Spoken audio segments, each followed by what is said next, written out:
enseignez depuis 2003 et vous accompagnez régulièrement des classes de l'enseignement secondaire, dont des lycéens professionnels et aussi des BTS. Donc c'est tout le lycée au sens large du terme. Et vous avez créé Maths en vidéo, plateforme numérique de transmission des savoirs en mathématiques. Bonjour Sophie Guichard. Bonjour Cotton. Tu viens de participer à la journée de refus d'échecs scolaires. Nous nous sommes en fait rencontrés il y a quelques années, au tout début de la création de ton portail Maths en vidéo. Comment les vidéos que tu crées participent-elles de la réduction de l'échec scolaire en classe? Comment ça se passe? Pour moi aujourd'hui c'est grâce à des parcours complètement différenciés où du coup les élèves en classe peuvent avancer à leur rythme en utilisant la vidéo. Donc chacun enchaîne les vidéos à la suite en remplissant des éléments d'une structure de cours, ce qui fait que l'élève peut passer du temps sur une vidéo, un autre aller chercher juste un résultat à la fin et faire que du coup ils développent une autonomie et se sentent plus respectés, prennent confiance en eux, du coup peuvent rattraper leur retard après à la maison et du coup ça me décharge et eux ils ont ce soutien-là pour pouvoir avancer à leur rythme. En d'autres termes, tu utilises des vidéos en cours. Oui.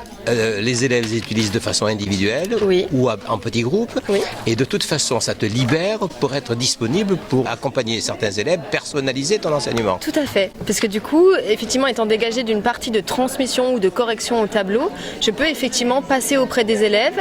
Il y a des élèves qui vont s'entraider quand moi je ne suis pas disponible, mais du coup, je vais avoir un temps de regard sur chaque cahier. Du coup, pointer des éléments qui n'ont été mal corrigés ou du coup accentuer sur des éléments de rigueur et faire que du coup, effectivement, j'ai un accompagnement beaucoup plus personnalisé envers chaque élève. Alors un collègue à toi en séance t'a posé la question, mais en fait tu fais de la classe inversée. Oui, je fais de la classe inversée en classe. En classe. Voilà, pas de l'inversion par rapport à la maison, même s'il retrouve les supports à la maison. Et la difficulté que tu as rencontrée, qui t'a amené à faire de la classe inversée en classe, c'est quoi?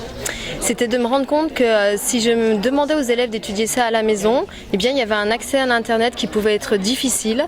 Les élèves pouvaient avoir beaucoup de temps de trajet, ne pas trouver l'information, être fatigués. Et je peux comprendre que de passer beaucoup de temps déjà dans les transports, à la maison, redevoir retourner sur internet, ça pouvait... En tout cas, certains ne le faisaient pas. Et du coup, ça créait des différences quand je revenais en cours avec eux, entre ceux qui avaient fait le travail et ceux qui n'avaient pas fait le travail. Et du coup, ça augmentait la difficulté de devoir gérer ça au sein du groupe. Alors, Maths en vidéo, c'est fait pour les élèves, mais il n'y a pas que les élèves qui y vont. Tout à fait. Il y a également des profs qui utilisent cette matière-là pour leurs cours, en complément en amont ou en matière derrière pour pouvoir soutenir l'apprentissage. Des profs de maths, mais aussi des profs d'autres matières, comme de la physique, de la science éco, et aussi des gens qui reprennent de la formation, des parents, des retraités qui veulent accompagner leurs petits-enfants ou qui veulent juste apprendre. Les propos de la ministre te donnent un peu d'espoir pour l'avenir? J'espère. En tout cas, oui, ça me réjouit qu'elle ait pu être là et pouvoir entendre. Du coup, pour moi, le petit bémol qui était le non-soutien de l'éducation nationale sur un aspect financier qui était pour moi quand même important. Tout à Merci fait. beaucoup Sophie Guichard. Merci Claude. Pour suivre le projet en plus de Sophie Guichard depuis le début, ça doit être avec le cœur bien accroché pendant... Voilà, maintenant la reconnaissance vient, mais au début les moments sont pas évidents. Moi, ce qui m'a soutenu aujourd'hui, c'est aussi les retours sur YouTube du monde entier. Et du coup, ça, c'était soutenant d'en dire ça apporte quelque chose et ça répond à un vrai besoin.